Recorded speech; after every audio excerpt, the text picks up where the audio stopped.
with a more intense rush, and it will keep you a little bit less sick. So I was like, okay, great. I've already tried it once. Like, I didn't love it. What's the harm? And the moment he shot me up with this all, my entire life changed.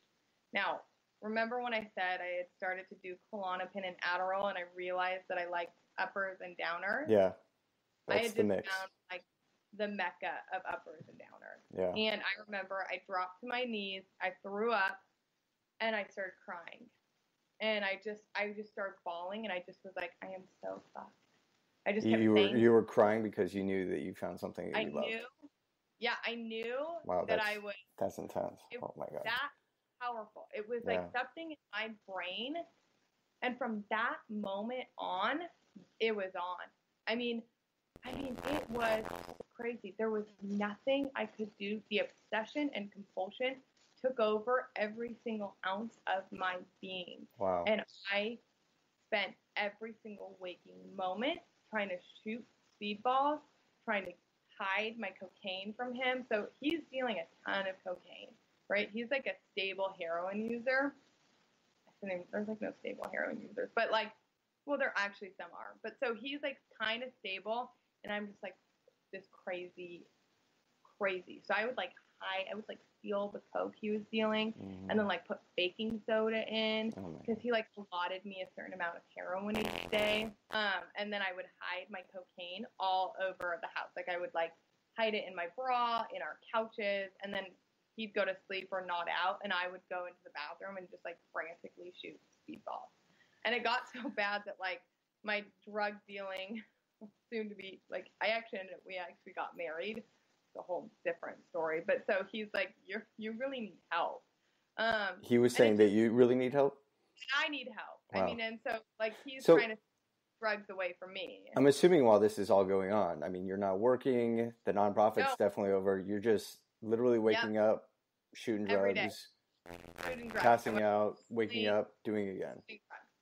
And how then did you, oh my God, I can't imagine. I mean, just every single moment. I mean, it got so bad, like, and then take me through the depression of those moments. I mean, it's more than just like, honestly, it's insanity. Like, I don't even want to say depression, because you're just not even on this world. Your brain is just scrambled eggs. For me, it came before my active, like, it came before my addiction, and when I was like dabbling. There's a spectrum for addiction. So, and this is part of what like leads up to misinformation and stigma. Like, everybody's addiction looks like what mine ended up being. So it's like when you first start your addiction, there's a lot of depression because you're not in it all the time. When you cross that, there's a line, and it's just insanity. Like, it wasn't even, I was so depressed, but I was insane. Like, I don't even want to call it depression. I was insane. I have chills thinking about where you were at, and I have this picture of you in this I had like dark room, completely drugged out. In the bathroom. I was naked in a bathroom, and I ended up getting, I had track marks from my toes to my neck. Oh my God. To my legs. And where's your mom in this? Obviously, you know, your mom's very spiritual. She knows. She knows I'm whacked out, and she's terrified. So is she trying to help? Is she trying to do interventions? First started, I would show up, and I would have like long sleeve shirts on. And I remember, like, I tried to go on a bike ride with her. So she thinks she thinks I actually am just crazy. Like, I think she thought that I had actually just kind of lost she never in a million years thought I was shooting heroin. Really? She thought you lost it? I mean, I think she thought I was doing Xanax, but then everybody's like, oh, Sarah, she's young. And my mom and I have always been like, I don't even want to say codependent, like connected. Yeah. Like, my mother and I have been connected since day one. And so my people, some people were like, you need to just back off of her a little bit. Like, she's young, and we'd fight about Max. And so we're very disconnected. But I remember one time I tried to go biking with her, and I like ran out in the middle of the road, and she and I got in this fight. I mean, so I just had vanished, you know, and she's panicked, but there's nothing she can do, you know. And at one point I didn't even tell her where I was living, because I always was like, you don't want me to be happy with him. And so it was crazy. So you're living this absolutely insane life. Absolutely insane. So take me to that rock bottom moment. Like, what was the moment where you're like, I can't I'll fucking just give you a couple like examples. Like, so I had a Hummer at that point. I like drove my Hummer through apartment complex walls. I smuggled drugs on an airplane, and I shot speedballs in an airplane in the sky.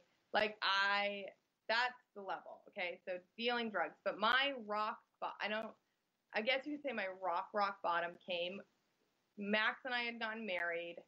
A couple friends had died, and we're down in this like crack motel in Albuquerque, New Mexico, and we are like just super spun out. And I find out that he's cheating on me and like other things, which I try and be like, yeah, other things besides just that, like stuff that you just like couldn't even make up. So I lost it. I like went insane, and we ended up, and we had a really abusive relationship. Like there was a lot of abuse, like a lot of like punching. I mean, it was crazy. It was always crazy.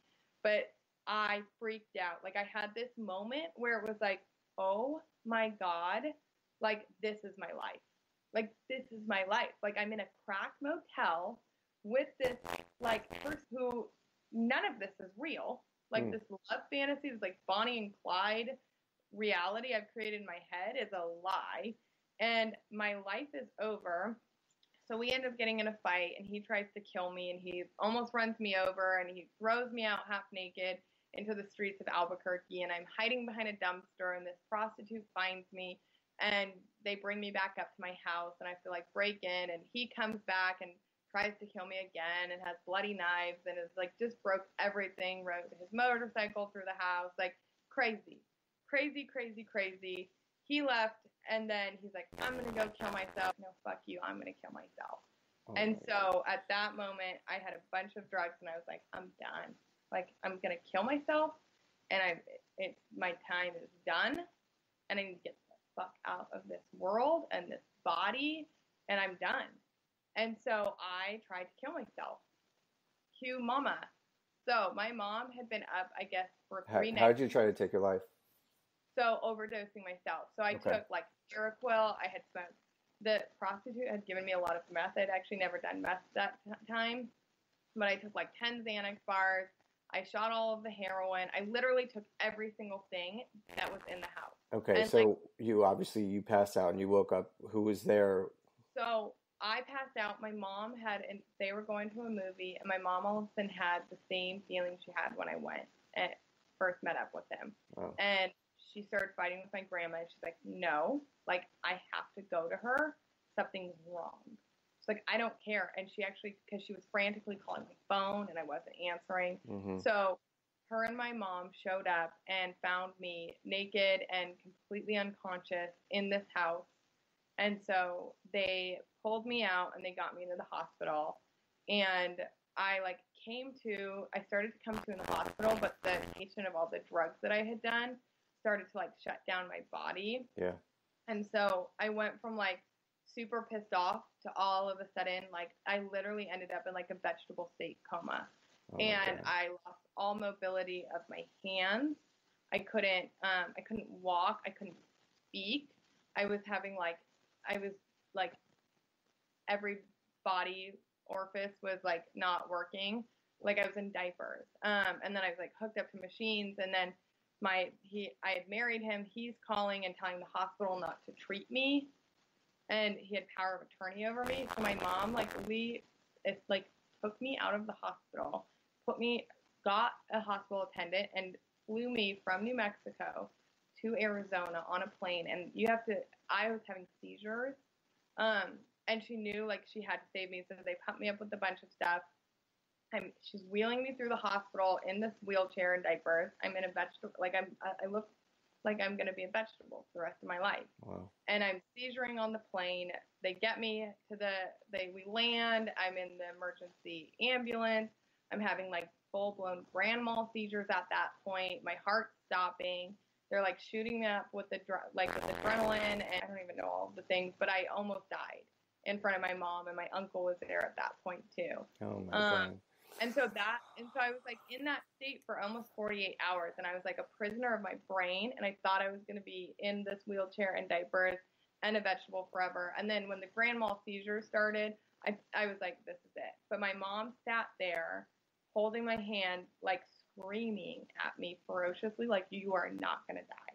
Like, you're not going to die. Wow. And I just, like, it still gets me to this day because I'll never forget, like, because I was aware in my brain, just looking at her saying, like, this is not your time and this is not how your story is going to end. Like, it's not how it ends. So I woke up under, like, an MRI machine, and I remember, because I thought I had serious brain damage, and I remember, like, I looked down and I could move my fingers, and I was like, oh my God.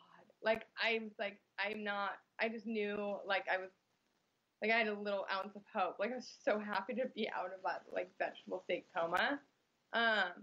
And so I had to stay in the hospital for a little bit, and I had contracted hepatitis C, and I had methanomic artery syndrome. Like, my arteries were contracting and, like, literally were stopping in my stomach and my gut, and I had a contracted gallbladder, and my liver was, like, my levels were, like, 600 times what they were supposed to be. It was like, it was like, am I going to have a liver transplant? I mean, it was all those crazy, I mean, it was like, okay, so I woke up, but it's like, oh shit. Yeah. You know, oh shit. You know, and I'm like 90 pounds, and I've got scars and track marks over my whole body, you know, because it had been short. It was only like a year and a half, but at that point, I'm like 22. You know, I mean. So the story is insane. This is insane. So my mom gets me to the rehab, and I just didn't want to live. Yeah. Like, didn't want to live, and I had so much fucking trauma, and I was up against so much stuff that my early sobriety was really hard. Like, I'd love to say I, like, woke up and I got better and, like, yay, but it wasn't. Oh, it was no. It was I had to get divorced. I was so sick, like, I couldn't even walk. I was, like, jaundice yellow. Just the shame. God, just the mental and physical pain that you were enduring as you're trying to get sober. I mean, you're a fucking badass. I mean, look at you now, going through what you experienced. Like, I can't even fathom all that you took me through. That story was just so intense and so heavy, and you know, it's no. I mean, it's your story, and this is.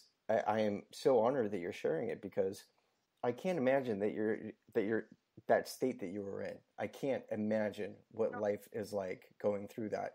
And then I look at you now, and you're healthy, and you're happy, and your wellness. I mean, it's just you're amazing. You are a fucking rock star. Thank you. So thank you. Take me through. I want to get to now. I want, you know, obviously you went, you got treatment. It wasn't easy. Yep. It took you years. Through it. So I got in, so it was horrible, but my mom was my saving grace. So my mom knew that, like, I needed to heal, like, she needed to help me heal my whole self. So my mom was my advocate until I could advocate for myself. So she was right there by your side. So I went into long-term treatment. I then got involved in the 12-step program, which totally helped save my life and brought me, like, it helped me learn how to be sane, okay? Like, that's what the 12-step program did and has done for me. It gave me my sanity back, but I needed a lot more. Did you relapse at all? So I have hepatitis, I'm living in a sober living, and I still think I can drink alcohol. So for the first 6 months, I'm, like, sneaking drinking alcohol, and that was actually my spiritual bottom. Like, my rock bottom was, like, seizure, death, vegetable coma. My spiritual bottom was the last time I drank. I'm on the phone with Max, and I'm drinking, and I looked in the mirror, and I was so sick, and I'm like, I'm going to die if I don't stop. So, and that's what drove me to go to the 12-step program and to Alcoholics Anonymous, because I knew that, like, if I still thought I could drink, I was going to be shooting drugs within the week. Like, I just was. It was like, just fuck it. So I got involved in hot yoga. I got involved in, like, I went to every different type of healer and doctor you can ever imagine in your life. And I got fiercely passionate about my health, because being as sick as I was, like, there was no other option. So that was almost 8 years ago. Okay, but what ended up happening, so mind, body, spirit, right? Fixed my mind. Like, I had to get grateful. I needed steps to live